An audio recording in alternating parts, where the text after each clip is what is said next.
ẹja lónìí fún lèmi jẹ́ o Àbẹ̀kẹ́ ni mi àjífọ́jọ́ gbogbo dára bí ẹ̀gbin mo ní wí fún gbogbo mùtímù wà ní Bísí Ológe TV ni ẹ mọ̀ wò Bísí Ológe show gbajúgbajà ni wọ́n o bẹ́ẹ̀ bá rí wọn mo ní dandan ni ẹ fẹ́ bá wọn ṣe Bísí Ológe fúnra ara rẹ̀ ń kọ́ ọmọ nọ́mù lóró òkè àṣẹ́hùn lóró okùn níran bàbá tó bí wọn lọ́mọ Bísí Ológe arẹwà lóbìnrin adúmọ̀ọ́dán arẹwà àfijọ́ ẹlẹ́wọ̀ obìnrin tó mọ́ yáyì tí gbogbo ìlú ń fẹ́ ni àní Abẹ́òkúta téńté orí àpáta wọn fi ṣẹlẹ̀ mo ní ẹ wá lọ́gùn yan lẹ́bẹ̀ẹ́ lọ́rọ́ ká ọkàn mi nìjọ mo ní ẹ wá fòrò yan mi ń lé wọ́n ní ẹja lónìí bó kí n gún yan lẹ́bẹ̀ẹ́ kí n ro ká ọkàn mi nìjọ mo gún yan lẹ́bẹ̀ẹ́ tán mo ro ká ọkàn mi nìjọ nílẹ̀ bàbá tó bí wọn lọ́mọ àní kàkà kan fòrò yan nílé igi pẹlẹbẹ náà gbélé ńlá ọmọ sálà tí fowó àlejò bomi ọ̀rọ̀ mi ò kọ́gí ọ̀rọ̀ mi ò mọ̀ kọ́ pẹ́ Àbẹ̀kẹ́ mo ní gbogbo yín pátápátá ire lójú wáyọ́mọ́ rí ire lójú owó yọ́mọ́ rí Bísí Ológe show ni ẹ mọ́ tẹ́tí sí kẹ́ ẹ mọ́ wò. Ìní ayé ń fẹ́ tí ò lábùkù kankan lára ìyàwó ọ̀gá wa ní o fílẹ̀ ayé aláṣẹ alatik aládìmú tí ò lára Kafaya singer. God bless you, my sister. Ìyàwó olówó ni. Ìyàwó ọ̀gá wa ni. Fílẹ̀ Kafaya singer. Ẹni tá ayé ń fẹ́. Ẹni ayé ń fẹ́ tí ò lákòókò kankan lára. My very humble sister. Pause that. Me like your transfer nkọ. Ìrọ̀lá ṣe wá bí.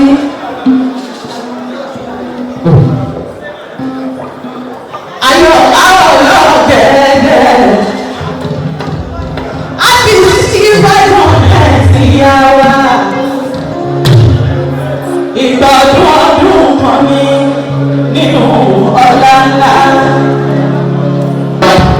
Bọ́lá ọmọ ọdún. Wàá ṣe 80, wàá ṣe 90, wàá ṣe 100.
gbọ́ ìwò tí n bá gbọ́ ìwò.